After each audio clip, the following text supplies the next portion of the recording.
So hi friends, welcome to TNPC Believer. இந்த long வீடியோல நம்ம என்ன பார்க்க போறோம் அப்படின்னா, நான் சொல்லியிருந்தேன் இல்லையா, ஃபர்ஸ்ட் அந்த 8th old book and the new book ரெண்டையுமே நம்ம வந்து கம்பைல் பண்ணி வச்சு பார்த்தோம் ஒரு ஷார்ட் வீடியோல. அதுல நீங்க என்ன பண்ணணும்னா, அதுக்கு முன்னாடி ஒரு ஷார்ட்ஸ்ல கூட நான் சொல்லியிருப்பேன். எப்படின்னா, இப்ப நம்ம திருமூலரை பத்தி பார்க்க போறோம். ஸோ திருமூலர் அப்படிங்கிறது டைரக்டா அந்த பொருள் அடக்கத்துல உங்களுக்கு இயல் 1, 2, 3 இருக்கு இல்லையா, அதுல இருக்காது. ஒரு சிலதுக்கு இருக்கும், ஒரு சிலதுக்கு இருக்காது. அப்போ இப்ப இது வந்து ஒன்றே குலம் அப்படிங்கறதுல வந்து அந்த டாபிக்ல தான் திருமூலர் இருக்கும். அப்போ அந்த ஒன்றே குலம்க்கு பக்கத்துல பிராக்கெட்ல திருமூலர் அப்படின்னு எழுதி வச்சுக்கணும். இதுவே எம்ஜிஆரை பத்தியோ அம்பேத்கரை பத்தியோ வந்துச்சுன்னா அது டைரக்டா இருக்கும், நம்ம எழுத வந்து தேவையில்லை. ஸோ இந்த மாதிரி நான் ஒண்ணு வந்து சொல்லியிருப்பேன். ஸோ இந்த மாதிரி இதுல 3 அதுல 3, ஏன்னா நான் சொல்லியிருப்பேன் இல்லையா, 6th and 7th வந்து ஈஸி தான் நம்மளுக்கு கம்ப்ளீட் பண்றதுக்கு. நம்ம 8th இருந்து கொஞ்சம் போலாம் அப்படிங்கிறதுக்காக தான். இது என்னன்னு பாத்தீங்கன்னா, அந்த 8th புக் இருக்குங்க இல்லையா, அதாவது நியூ அண்ட் ஓல்டு சமச்சீர் புக்கை ரெண்டையுமே கம்பைல் பண்ணி பார்க்கும்போது, அதாவது 8th மட்டும் நான் எடுத்து வச்சிருக்கேன். சோ வந்து இதுல எது எது கம்பைல் ஆகுதோ இல்ல 8th தாண்டி ஒரு சில இதுவும் எடுத்து வச்சிருக்கேன். ஸோ இதுல வந்து கவர் ஆகாததை நான் அடுத்தடுத்த வீடியோக்களையோ இல்ல ஷார்ட்ஸ்லயோ கூட நான் உங்களுக்கு ஷேர் பண்றேன். ஏன்னா இப்பதான் நம்ம வந்து படிக்க ஸ்டார்ட் பண்ணியிருக்கோம். ஸோ இதுல ஒரு பேசிக்ஸா வந்து எவ்வளவு கேட்பாங்க அப்படிங்கறத இதுல வந்து ஒரு ஹேண்ட் ரிட்டன் நோட்ஸா நான் எழுதி வச்சிருக்கேன். இப்போ 8th வந்து பாத்தீங்கன்னா, இப்ப மேல அப்படியே பாருங்க நான் காட்டுறேன். ஸோ இந்த மாதிரி ஒரு ஹேண்ட் ரிட்டன் நோட்ஸ் நான் வந்து எழுதி வச்சுப்பேன். ஸோ பாத்தீங்களா 8th எந்த பேஜ்ல அது நியூவா ஓல்டா அப்படிங்கறத எழுதிட்டு, ஸோ இப்ப திருமூலன் டாபிக் போட்டுட்டு, ஸோ அவங்கள பத்தி நான் எழுத ஆரம்பிச்சிடலாம். ஸோ அப்படின்னு சொல்லிட்டு நான் இப்போதான் ஸ்டார்ட் பண்ணியிருக்கேன். ஏன்னா நம்மளை பொறுத்த வரைக்கும் ஹேண்ட் ரிட்டன் நோட்ஸ் நம்மளா எடுத்து படிக்கிறது நமக்கு ரொம்ப ரொம்ப கை கொடுக்கும். தமிழை பொறுத்த வரைக்கும் நம்ம நிறைய வந்து படிக்க வேண்டியது இருக்கு டாபிக்ஸ். ஸோ வந்து நீங்க நோட்டிபிகேஷன் வரதுக்கு முன்னாடி வரைக்கும் தமிழை படிச்சு முடிச்சிட்டீங்கன்னா கூட போதும். நோட்டிபிகேஷன் வந்ததுக்கு அப்புறம் கூட நீங்க ஜிகே ஆரம்பிச்சுக்கலாம், குரூப் 4 பொறுத்த வரைக்குமோ இல்ல குரூப் 2 பிரிலிம்ஸை பொறுத்த வரைக்குமோ. ஏன்னா தமிழ் தான் அதுல நமக்கு நிறைய கை கொடுக்க போறேன். ஸோ அது வந்து நம்ம ஆப்ஷனே பார்க்காத அளவுக்கு படிக்கணும் அப்படிங்கிறது தான் நான் வந்து செட் பண்ணி இப்ப படிச்சுக்கிட்டு இருக்கேன். நோட்ஸ் எடுத்து இப்பதான் ஸ்டார்ட் பண்ணியிருக்கேன். ஸோ நீங்களும் இதுல இருந்து ஸ்டார்ட் பண்ணி படிங்க.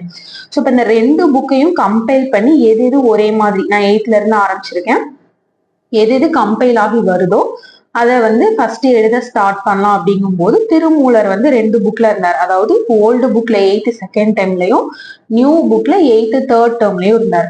ஸோ இதுல எப்படி எழுதுறது, இதுல என்ன அப்படின்னு சொல்லிட்டு நம்ம பார்க்கலாம். ஓகேங்க, ஃபர்ஸ்ட் வந்து பாத்தீங்கன்னா இவருடைய பெயர், நம்ம திருமூலர் அப்படின்னு சொல்லிட்டு படிச்சிருக்கோம். இவருடைய இயற்பெயர் என்ன, ஆக்சுவல் நேம் அப்படிங்கிறது வந்து மூலன் அப்படிங்கறதுதான் அவருடைய பேர்.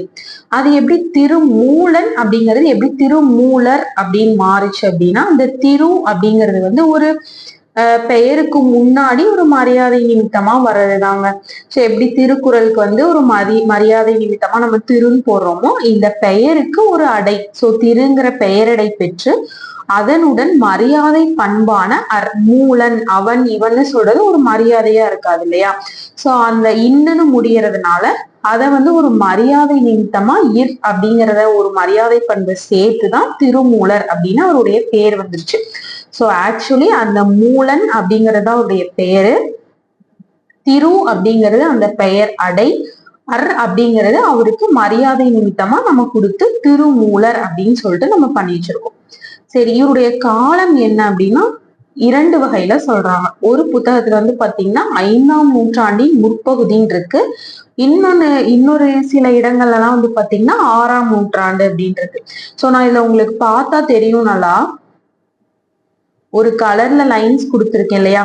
சோ இப்ப நம்ம இப்படி எழுதி தொகுத்து வச்சிட்டோம் அப்படின்னா டக்குனு திருமூலர் அப்படின்னா ஒரு மேலாப்ல ஒரு இதா பார்த்துட்டு போயிடலாம், சரிங்களா. அதனாலதான் சோ காலம் அப்படிங்கறத பாத்தீங்கன்னா 5ஆம் நூற்றாண்டினுடைய முற்பகுதின்னு சொல்றாங்க, இல்ல 6ஆம் நூற்றாண்டு, ஆப்ஷன்ல எப்படி வருதோ அதை பார்த்து நீங்களே வந்து போட்டுக்கலாம்.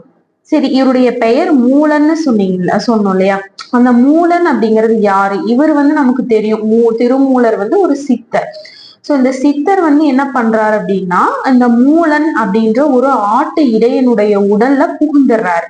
சோ அந்த புகுந்த அந்த அவனுடைய மூலன் அப்படிங்கிறது யாருன்னா ஆக்சுவலி ஒரு ஆட்டு இடையன். அதாவது இடையன்னா அந்த ஆடு மேய்ப்பவன் அப்படின்னு சொல்றோம் இல்லையா, அதான் அந்த ஆட்டு மேய்ப்பவனுடைய குலத்தை சேர்ந்தவர்களை தான் நம்ம இடையர்கள் அப்படின்னு சொல்றோம். அந்த மூலன் அப்படின்ற ஒரு ஆட்டு இடையனினுடைய உடல்ல புகுந்த ஒரு வடநாட்டு யோகி அப்படின்னு சொல்றாங்க. யோகினா ஒண்ணு இல்ல, இந்த நம்ம எப்படி சித்தர் அப்புறம் இந்த துறவின்னு சொல்றோம் இல்லையா, சோ அந்த மாதிரி இவர் வந்து ஒரு வடநாட்டை சேர்ந்தவரனும் மூலன் அப்படின்னு ஒரு பெயர் கொண்ட ஆட்டு இடையனினுடைய உடல்ல இவரு புகுந்துட்டாரு அப்படின்னு சொல்றாங்க. இன்னொன்னு என்னன்னா, இவரு 18 சித்தர்கள்ல மட்டும் ஒருத்தர் கிடையாது, 63 நாயன்மார்களையும் ஒருத்தவங்க. சோ இது ரொம்ப ரொம்ப ரொம்ப முக்கியம். 17 சித்தர்களையும் இவர் ஒருத்தரா இருக்காரு, 63 நாயன்மார்களையும் ஒருத்தரா இருக்காரு. நாயன்மார்கள்னாலே நமக்கு தெரியும், சிவனை தான் நிறைய வந்து அவங்கள வழிபட்டு இருப்பாங்க. பிளஸ் சித்தர்கள் அப்படிங்கிறவங்க வந்து பொது உடைமை கருத்துக்களை வந்து சொல்லியிருப்பாங்க. அதே மாதிரி இவரும் பொது உடைமை கருத்துக்களை நிறைய சொல்லியிருக்காரு, பாடல பார்க்கலாம். சோ ஏன் அப்படின்னு சொல்றான்னா, இது வந்து ஒரு சித்தர் தான். நம்ம ஃபர்ஸ்ட் பார்க்க வேண்டிய சித்தர். இவரு வடநாட்டு சித்தர் தான், ஆனா வந்து ஒரு ஆட்டு இடையினுடைய உடல்ல வந்து புகுந்துப்பார். இதுக்கப்புறம் இவர் என்ன பண்றாரு அப்படின்னா, வருஷத்துக்கு ஒரு முறை விழித்தெழுந்து, அதாவது அந்த இடையனினுடைய உடம்புல இருந்து விழித்து எழுந்துனா இவருடைய அந்த சித்தர் வந்து வெளியே வருவார். வருஷத்துக்கு ஒரு டைம் அந்த ஆட்டு இடையனினுடைய உடல்ல இருந்து வெளிவந்து ஒரு வருஷத்துக்கு ஒரு பாடல்ங்கிற வீதம் 3000 பாடல்களை பாடியிருக்காரு. அப்பனா பாத்துக்கோங்க, சித்தர்கள் அப்படிங்கிறது சாகாவரம் பெற்றவர்கள்னு நமக்கு தெரியும். சோ அதனாலதான் கிட்டத்தட்ட 3000 பாடல்கள் பாடுறதுக்கு இவருக்கு எத்தனை வருஷம் ஆயிருக்கும்? 3000 வருஷம் ஆகிருக்கும். சோ இதனுடைய தொகுப்பை தான் திருமந்திரம் அப்படின்னு சொல்றோம். இந்த திருமந்திரத்தை பத்தி பின்னாடி நான் சொல்றேன். சரி, அதுக்கப்புறம் வேற என்ன ரொம்ப ரொம்ப ரொம்ப இம்பார்ட்டன்ட் கொஸ்டின், இது வந்து டிஎன்பிஎஸ்சில அடிக்கடி கேட்ட கொஸ்டின் வந்து சித்தர்களில் ஆதி சித்தராக கருதப்பட்டவர் யார் அப்படிங்கறதுதான். சோ வந்து அகத்தியர் அப்படின்னு நினைச்சிடக்கூடாது. சோ அகத்தியர்னு நினைச்சு தப்பா போட்டக்கூடாது. சித்தர்களின் ஆதி சித்தராக கருதப்பட்டவர் யார் அப்படின்னா அது திருமூலர் தான். வேற என்ன அப்படின்னா இவருடைய வாக்கு, அதாவது இந்த 6th பாயிண்ட் பாருங்களேன், தன்னை அறிந்த நிலையில் ஆன்மா தானே தனக்கு தலைவனாய் நிற்கும்.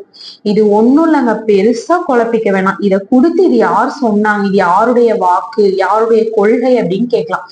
இது என்ன, தன்னை அறிந்த நிலையில் ஆன்மா தானே தனக்கு தலைவனாய் நிற்கும். இப்ப நம்மள சிலரே பார்த்திருப்போம், நம்ம மைண்ட்ல நினைப்போம் நம்ம படிக்கணும், எழுதணும், நம்ம இந்த டாஸ்க முடிக்கணும், நம்ம எக்ஸாம் பாஸ் பண்ணணும்னு நினைப்போம். ஆனா ஒரு சில தடங்கல்கள் நமக்கு வந்துட்டு இருக்கும். அது வந்து ஹவுஸ் ஒய்ஃப்க்கு வீட்டு வேலையா இருக்கலாம், இல்ல நம்மள மாதிரி ஃபுல் டைம் ஸ்டூடெண்ட்ஸ்க்கு வந்து ஒரு மொபைல் அடிக்ஷனா இருக்கலாம், இல்ல நம்ம வந்து படிக்கணும் அப்படின்னு உள்ள போகும்போது நிறைய நம்ம ஸ்ட்ரகிள்ஸ் வரும் இல்லையா. ஆனா நம்மளால செஞ்சு முடிக்க முடியாது. ஆனா நம்மளை பத்தி நம்ம எங்கெங்க ஸ்லிப் ஆகும் அப்படிங்கறத நம்ம தெரிஞ்சு வச்சிருக்கணும். சோ இங்க ஸ்லிப் ஆகுமா, இதுல இருந்து நம்ம வெளியே வரணும், இங்க ஸ்லிப் ஆகுமா, இதுல இருந்து வெளியே வரணும், இதை நல்லா பண்றோமா, இதை நம்ம வந்து முன்னேற்றிக்கணும். இந்த மாதிரி தன்னைத்தானே எவன் ஒருவன் அறிஞ்சிருக்கானோ, அதான் தன்னை அறிந்த நிலையில் ஆன்மா தானே தனக்கு தலைவனாய் நிற்கும் அப்படிங்கிறாரு. சோ நம்ம அறிஞ்சிருக்கோம் அப்படின்னா நமக்கு தலைவன் நாம தான், அததான் சொல்லியிருக்காரு. சோ அவ்வளவுதான், இவரை பத்தி பெருசா ஒண்ணும் இல்ல, ஒரு 7-8 பாயிண்ட்ல அடங்கிரும். இன்னும் ஓல்டு கொஸ்டின் பேப்பர்ஸ் எல்லாம் இன்னும் தொகுத்து வரும்போது இன்னும் நிறைய கொஸ்டின்ஸ் சொல்றேன். சரி, இப்ப திருமந்திரம் படிச்சோம் இல்லையா, சொன்னார்ல 3000 பாடல்கள். சோ இவர் சொன்னது ஃபுல்லா திருமந்திரம்ங்கிற ஒரு தொகுப்புல தான் வச்சிருக்காங்க. சோ அதை பத்தி பார்க்கலாம். ஓகேங்க, அடுத்து நம்ம திருமந்திரத்தை பத்தி பார்க்கலாம். சோ திருமூலர் அப்படின்னாலே திருமந்திரம் தான். அவர் எழுதின 3000 பாடல்களும், அதாவது ஆண்டுக்கு ஒரு முறை அந்த ஆட்டு இடையினுடைய உடம்புல இருந்து வெளிவந்து 3000 பாடல்கள், ஒரு ஆண்டுக்கு ஒரு பாடல் வீதம் 3000 பாடல்கள் எழுதியிருப்பாரு. அதை தொகுத்துதான் திருமந்திரம்னு வச்சிருப்பாங்க. அப்ப திருமூலர் அப்படின்னு சொன்னாலே அவர் சொன்னது வந்து திருமந்திரத்துல தான் இருக்கும். சோ அப்ப அந்த திருமந்திரத்துல என்ன வந்து ஒரு ஸ்பெஷாலிட்டி அப்படின்னா, இது வந்து சொன்னோம் இல்லையா, 63 நாயன்மார்கள்ல இவரும் ஒருத்தர். அப்போ இவர் எழுதின திருமந்திரம் வந்து 12 திருமுறைகள்ல 10வது திருமுறையா வச்சிருக்காங்க. சோ மொத்தம் வந்து பாத்தீங்கன்னா 12. சோ அந்த 12 திருமுறையில 10வது திருமுறை வந்து இவரு. அப்போ அதுக்கு முன்னாடி முதல் 7 திருமுறைகள் எவ்வாறு அழைக்கப்படுது, அதெல்லாம் யார் எழுதியிருக்காங்கன்னு உங்களுக்கு தெரிஞ்சா கமெண்ட் பண்ணுங்க. சரி, இந்த திருமந்திரத்துக்கு வேறு பெயர் என்ன அப்படின்னா தமிழ் 3000. ஏன் 3000 பாடல்களை கொண்டிருக்கா? அப்போ தமிழ் 3000. வேறு பெயர் தமிழர் வேதம். சரிங்களா? இதே மாதிரி தமிழ் வேதம்னு ஒரு நூல் அழைக்கப்படும். அது என்னன்னு தெரிஞ்சா கமெண்ட் பண்ணுங்க. இந்த நூல் 3000 பாடல்களை கொண்டது. சரி, இதனுடைய புகழ்மிக்க தொடர் என்ன? ஒன்றே குலம் ஒருவனே தேவன். இது ரொம்ப ரொம்ப ரொம்ப முக்கியங்க. ஒன்றே குலம் ஒருவனே தேவன். இதுல வந்து நமக்கு புக்ல கூட ஒரு பாட்டு கொடுத்திருக்காங்க இதே போல. சரி, இந்த நூல் பகுப்பு பார்க்கலாம். சோ திருமந்திரத்தை எப்படி பகுத்து வச்சிருக்காங்க அப்படின்னா 9 தந்திரங்களை உடையது. இப்ப எப்படி திருக்குறள்னா நம்ம சொல்றோம் இல்லையா, அறத்துப்பால் பொருட்பால் இன்பத்துப்பால்னு 3 முப்பால்களை உடையது. எத்தனை அதிகாரங்களை உடையது? 133 அதிகாரம், 1330 குறள்னு நூல் பகுப்பு. சோ அதே மாதிரி திருமந்திரத்துல என்ன பகுப்பு அப்படின்னா 9 தந்திரங்கள், 232 அதிகாரங்கள், 3000 பாடல்கள். அடுத்தது திருமூலர் திருமந்திரத்திற்கு அவர் இட்ட பெயர் திருமந்திர மாலை. இதே மாதிரி கம்பராமாயணம் இருக்கு இல்லையா, சோ அந்த ராமாயணத்திற்கு கம்பர் இட்ட பெயர் என்னன்னு தெரிஞ்சா கமெண்ட் பண்ணுங்க. சோ திருமூலர் இட்ட பெயர் திருமந்திர மாலை. இதெல்லாம் கேட்க ரொம்ப ரொம்ப ரொம்ப நிறைய சான்ஸ் இருக்கு. ஏன்னா மேலாப்ல இப்ப கேட்கறது கிடையாது, தமிழ்ல உள்ளதான் கேக்குறாங்க. சோ இது எல்லாமே வேற சில புக்ஸ்ல இருந்தும் கூட நான் வந்து கம்பைல் பண்ணி தான் போட்டிருக்கேன். சோ பாத்துக்கோங்க. அடுத்தது இந்த புக்ஸோட சிறப்பு, இன்னொரு சிறப்பு என்னன்னா யோக நெறியினை கூறும் தமிழில் உள்ள ஒரே நூல் இதுதான். அடுத்தது இதன் பாடல்கள் கலிவிருத்தம் என்ற ஒரே வகை பாவினால் ஆனது. ஆமா, ஒரு சில நூல்களை வந்து பாத்தீங்கன்னா நிறைய பாடல்கள் இருக்கும். அதுல ஒரு பாடலும் ஒரு பாவகையில ஆகப்பட்டிருக்கும் இல்லையா. ஒரு சிலது ஒரே மாதிரி இருக்கும். இது 3000 அப்படிங்கிறது பாடல் வந்து எண்ணிக்கை அதிகம். சோ அதிக எண்ணிக்கையுடைய பாடல்களை ஒரே வகையான பாவகையினால இவரு செஞ்சிருக்கிறாரு. சரி, வேற என்ன? சைவ சித்தாந்தம் அப்படிங்கிற தொடர் முதல்ல இடம்பெற்ற நூலும் இதுதான். சோ முதல்ல 2 டைம் வந்திருக்கு. யோக நெறியினை கூறும் தமிழில் உள்ள ஒரே நூல் இதுதான். இதுவரைக்கும் எந்த நூலும் கிடையாதுன்னு அர்த்தம். முதல் நூலும் இதுதான், இறுதி நூலும் இதுதான். இனிமே வந்தால் உண்டு. சைவ சித்தாந்தம்ங்கிற தொடர் முதலில் இடம்பெற்ற நூலும் திருமந்திரம் தான். சோ வந்து திருமந்திரத்துக்கு ஒரு பேசிக்கான ஒரு 7-8 பாயிண்ட் அவ்வளவுதான். ஓகேங்க. அடுத்து சோ திருமந்திரத்துல நாம புக்ல கொடுத்திருக்கிற பாடல்கள் மற்றும் இதுக்கு முன்னாடி டிஎன்பிசில கேட்ட கொஸ்டின்ஸ், ரொம்ப இம்பார்ட்டன்ட், இன்னும் கேட்க வாய்ப்புகள் இருக்குங்கிற கொஸ்டின்ஸ் எல்லாமே இதுல கம்பைல் பண்ணி இந்த பாடல்களை எடுத்துட்டு வந்திருக்கேன். ஓகே, இதுல வந்து ஒரு பாட்டு, நம்ம சின்ன வயசுல வந்து இந்த பாட்டினுடைய கடைசி லைன் மட்டும் படிச்சிருப்போம். உடம்பை வளர்த்தேன் உயிர் வளர்த்தேனேங்கிறத மட்டும் படிச்சிருப்போம். ஆனா இது வந்து ஒரு பாடலாவே அவர் எழுதியிருக்கார். அதாவது உடம்பார் அழியின் உயிரார் அழிவர் திடம்பட மெய்ஞானம் சேரவும் மாட்டார் உடம்பை வளர்க்கும் உபாயம் அறிந்தே உடம்பை வளர்த்தேன் உயிர் வளர்த்தேனே. ஒண்ணும் இல்லைங்க, அதாவது இந்த உடம்பும் உயிரும் வேறன்னு சில பேர் சொல்றாங்க. இப்பவும் நமக்கே அந்த ஒரு குழப்பம் இருக்கு இல்லையா. சோ வந்து உடல்ல இருந்து உயிர் பிரிஞ்சிரும் அப்படின்னு நம்ம வந்து ஒரு இறப்பு ஏற்படும் போது நம்ம சொல்றோம் இல்லையா. அந்த உயிர் பிரியறதுங்கிறது என்னங்க? அந்த உயிர் அப்படிங்கிறது உடலோட ஒன்றி இருக்கக்கூடியதுதான். அது எப்படி ஒன்றி இருக்கும்? உடலும் உயிரும் ஒண்ணுதாங்க. உடல் நல்லா இருந்தாதான் உயிர் நல்லா இருக்கும். எப்படி உயிர் பிரியும்? ஏதோ உடல்ல கோளாறு இருக்கு, ஏதோ உறுப்புகள் சரியா செயல்படல, உறுப்புகள் பழுதடைஞ்சிருச்சு, வயசாயிடுச்சு. ஒரு இயந்திரமே ஒரு 2 வருஷம் 3 வருஷம்னா பழுதடைந்தது. ஒரு 60-70 ஆண்டுகள் ஆகக்கூடிய ஒரு உடல் பழுதடைஞ்சிச்சு அப்படின்னா அந்த உடல் வந்து அவ்வளவுதான். அந்த உடல் வந்து இறந்து போயிடுது, அதோடைய வேலை நின்னு போயிடுது. அப்போ உடலும் உயிரும் ஒண்ணுதான், வேற இல்லை. அதாவது உடலை நம்ம ஒழுங்கா பார்த்துக்கிட்டோம்னா அதுதான் உயிர் அப்படிங்கிறாரு. உடம்பார் அழியின் உயிரார் அழிவர் யார் ஒருத்தருக்கு உடம்பு அழியுதோ அவங்கதான் உயிராலையும் அழிக்கப்படுறாங்க. உடம்பால யார் அழியறாங்களோ அவங்கதான் உயிராலையும் அழியறாங்க. அப்படி உடம்புடைய ஆரோக்கியத்தை பார்த்துக்காம இருக்கிறவங்க உறுதிப்பட மெய்யறிவை பெறவே மாட்டார். ஆமா, ஒருத்தன் ஆரோக்கியமா இல்ல, எப்படி அவன் ஞானியாக முடியும்? எல்லாத்தையும் தெரிஞ்சுக்க முடியும், உண்மை அறிவை புரிஞ்சுக்க முடியும். அவன் உறுதியா இருக்கணும் இல்லையா? உடம்பு உறுதியா இருக்கணும் இல்லையா? சோ திடம்பட மெய்ஞானம் சேரவும் மாட்டார்.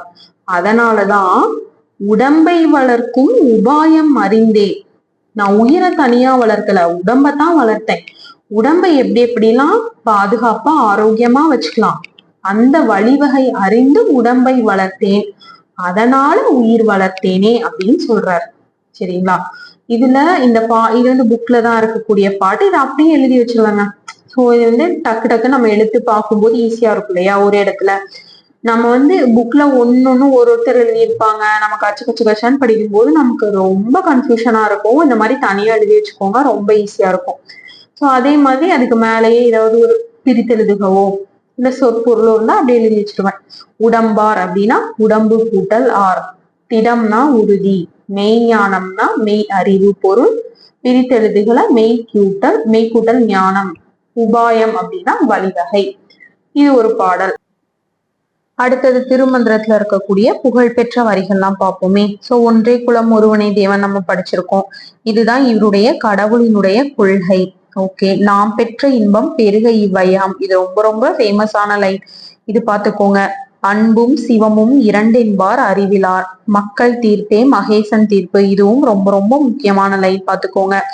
தேனுக்குள் இன்பம் கருப்போ சிவப்போ, என்னை நன்றாக இறைவன் படைத்தனன் தன்னை நன்றாக தமிழ் செய்யுமாறே, உள்ளம் பெருங்கோயில் பூன் உடும்பு ஆலயம், என்பே விறகாய் இறைச்சி அறுத்திட்டு, நெறியை படைத்தான் நெஞ்சில் படைத்தான், படமாட கோயில் பகவர்க்கு ஒன்று ஈயில். இந்த மாதிரி ஒரு பாட்டு நம்ம புக்ல இருக்கு, பின்னாடி வருது காட்டுறேன். ஞானத்தின் மிக்க அறநெறி நாட்டில் இல்லை. அடுத்து புக்ல இருக்கக்கூடிய ஒரு பாட்டு தாங்க. ஒன்றே குலம் ஒருவனே தேவன் புகழ்மிக்க வரின்னு பாட்டு படிச்சோம் இல்லையா? சோ அந்த பாட்டு அப்படியே கொடுத்திருக்காங்க. நம்ம புகழ்மிக்க வரின்னு படிச்சது எல்லாமே ஒரு ஒரு பாட்டா தான் இருந்திருக்கு. சோ முடிஞ்ச அளவுக்கு இந்த ஒரு ஒரு வரியில நான் முன்னாடி கொடுத்ததெல்லாம் முடிஞ்சா உங்களால பாட்டா கூட ஃபுல் பாட்டா கூட நீங்க எழுதி வச்சுக்கலாம். ஒன்றே ஃபர்ஸ்ட் புக்ல இருக்கிறத நல்லா படிச்சுட்டு அதுக்கப்புறம் ஒன்றே குலம் அப்படின்ற ஒரு தலைப்புல 8th கொடுத்திருப்பாங்க, நீங்க வேணா செக் பண்ணுங்க. ஒன்றே குலமும் ஒருவனே தேவனும், அதாவது சித்தர்களை பொறுத்த வரைக்கும் ஜாதி மதம் அப்படிங்கறதெல்லாம் கிடையவே கிடையாது, எல்லாமே பொதுமை கொள்கைதான். சோ இன்னொரு சித்தரும் சொல்லியிருப்பாரு, ஜாதினை தீயிட்டு மூட்டுவோம் அப்படின்னு ஒருத்தர் சொல்லியிருப்பாரு. அவர் யாருன்னு தெரிஞ்சா கமெண்ட் பண்ணுங்க. ஒன்றே குலமும் ஒருவனே தேவனும், அதாவது இந்த உலகத்துல இனம் ஜாதி மதம் அப்படிங்கிறது எதுவும் கிடையாது. குலம் எல்லாமே ஒன்றுதான். அது என்ன குலம்னா மனித குலம். ஒருவனே தேவன், கடவுளும் ஒருவன் தான். சரிங்களா? சைவம் வைணவம் இந்து கிறிஸ்டி முஸ்லிம் எதுவும் கிடையாது அப்படின்னு சொல்றாரு.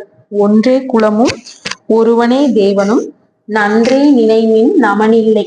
சோ இந்த மாதிரி நல்ல எண்ணங்களை நினைச்சீங்க அப்படின்னா உங்களுக்கு யமனை பற்றிய பயம் தேவையில்லை அப்படின்னு சொல்றாரு.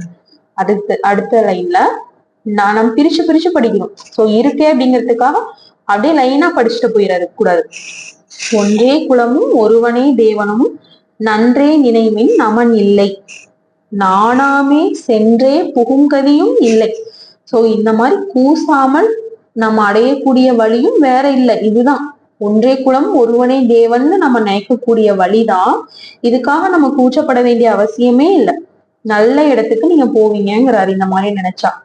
இல்லை நும் சித்தத்து நின்றே நிலை பெற நீர் நினைத்து உய்மினே அப்படிங்கிறாரு. அதாவது இந்த கருத்துக்களை நன்றாக மனத்தில் நிறுத்துபவர்களுக்கு யமனை பற்றிய அச்சம் தேவையில்லை. ஃபர்ஸ்ட் லைன்ல முடிஞ்சுதா? 2வது லைன்ல இந்த மாதிரி கூசாமல் செல்ல வேண்டிய நல்வழி இதை விட வேறு இல்லை. அதுவும் முடிஞ்சுதா? இல்லை நும் சித்தத்து நின்றே நிலை பெற நீர் நினைத்து உய்மினே. இதனால உலகத்து மக்களின் உள்ளத்தில் நிலை பெற்று வாழ வேண்டுமாயின் இவற்றை நினைத்து ஈடேறுங்கள். அதான் உய்மினே அப்படின்னா ஈடேறுங்கள். சித்தம்னா உள்ளம், நானாமேனா கூசாமல், நமன் அப்படின்னா யமன். சோ அடுத்த புக்ல இருக்கக்கூடிய பாட்டு பாருங்க. படமாட கோயில் பகவர்க்கு ஒன்று ஈயல். படமாடம்னா என்னங்க? படங்கள் அமைந்த மாடங்கள், அதான் படம் மாடம். படனா படங்கள் அமைந்த, மாடம்னா மாடங்களை உடைய. சோ படங்கள் அமைந்த மாடங்களை உடையது எது? கோயில் தான். சோ படமாட கோயில் பகவர்க்கு ஒன்று ஈயல், அதாவது கோயில்ல இருக்கக்கூடிய ஆண்டவனுக்கு நீங்க ஒண்ணு கொடுத்தீங்க அப்படின்னா, நடமாட கோயில் நம்பருக்கு அங்கு ஆகா, அதாவது நடக்கக்கூடிய, அதாவது நடமாடம்னா நடந்து போகக்கூடிய மனிதர்கள் அப்படின்னு வச்சுக்கலாம். நம்பர்னா அடியார்கள். இந்த இடத்துல அடியார்கள்ங்கிறது சிவனடியார்களையும் வச்சுக்கலாம், பக்தர்களையும் வச்சுக்கலாம், மனிதர்களையும் வச்சுக்கலாம். சோ அந்த மாதிரி ஒரு அடியார்களுக்கு போய் சேராது. அதுவே அடியாருக்கு நீங்க ஒண்ணு கொடுத்தீங்க அப்படின்னா, அதாவது மக்களுக்கு நம்ம சொல்றோம் இல்லையா, ஏன்டா இவ்வளவு பணம் வச்சிருக்க, செலவு சாமிக்கு செலவு செய்யற, அது மனிதர்களுக்கு செஞ்சனா நேரா சாமிக்கு போயிடும். ஏழையின் சிரிப்பில் இறைவனை காணலாம்னு சொல்றாங்கல்ல, அந்த மாதிரிதான். சோ நடமாட கோயில் நம்பருக்கு ஒன்று ஈல், படமாட கோயில் பகவர்க்கு அது ஆமே. அதான் படங்களை உடைய கோயில்களுக்கு நீங்க ஒண்ணு கொடுத்தீங்கன்னா அது மக்களுக்கு போய் சேராது. அதுவே மக்களுக்கு நீங்க ஒண்ணு கொடுத்தீங்கன்னா அது கண்டிப்பா நீங்க நம்ம சாமிக்கே செஞ்ச மாதிரி அப்படிங்கிறாரு. ஓகேங்களா? இதுல என்ன பொருள்? படமாட கோயில்னா படங்கள் அமைந்த மாடங்களை உடைய கோயில், நம்பர் அப்படின்னா அடியார், ஈயில்னா வழங்கினார். சோ வேற புக் பேக் கொஷின்ஸ் எல்லாம் அப்படி எழுதி வச்சிருவாங்க. நமன் இல்லைன்னா நமன் கூட்டல் இல்லை, நம்பருக்கு கூட்டல் அங்குனா நம்பர் கங்கு, ஒன்றே குலம், அறநிலையில் வாழ்பவர்கள் உயிரை கவர வரும் யமனை கண்டு, அதான் நமன் கண்டு அஞ்ச மாட்டார்கள். இதெல்லாம் சும்மா அப்படியே ஒரு கிளான்ஸ் பார்த்து விட்டுங்க இல்லையா. இது எல்லாமே ஒரே இடத்துல தொகுத்து எழுதி வச்சிருப்பேன். ஸோ நீங்களும் இந்த மாதிரி தொகுத்து எழுதி வைக்க ட்ரை பண்ணுங்க. ரொம்ப ரொம்ப ரொம்ப ஈஸியா இருக்கும். இப்ப கஷ்டமா தான் இருக்கும். நான் திருமூலர்ல இருந்து தான் ஆரம்பிச்சிருக்கேன். அடுத்த வீடியோல யார் யாரை பத்தி எழுதுறனோ எல்லாத்தையுமே நான் சொல்றேன். இது என்னோட ஓன் ஹேண்ட் ரிட்டன் நோட்ஸ்ங்க. இது நான் யாருக்குமே கொடுக்க கூடாதுதான். ஏன்னா நிறைய காம்படிஷன் இது உருவாக்கும். இருந்தாலும் இது எனக்கும் பெனிஃபிட் தான். உங்களுக்கு சொல்லி கொடுக்கனால எனக்கும் அது நிறைய மனப்பாடம் ஆகும். எதுவுமே சொல்லி கொடுக்க ஒருத்தரை போட்டியா நினைக்கிறது ஒரு தவறான மனப்பான்மை இல்லைங்களா? அது நம்ம இன்னும் முன்னேற்ற விடாது. சரி, என்னால இன்னொருத்தர் கூட பாஸ் ஆகட்டுமே, அது பெரிய விஷயம் இல்லை. ஸோ நான் எல்லாருமே படிங்க, வாங்க சேர்ந்து படிக்கலாம். தேங்க்யூ. நெக்ஸ்ட் வீடியோல பார்க்கலாம்.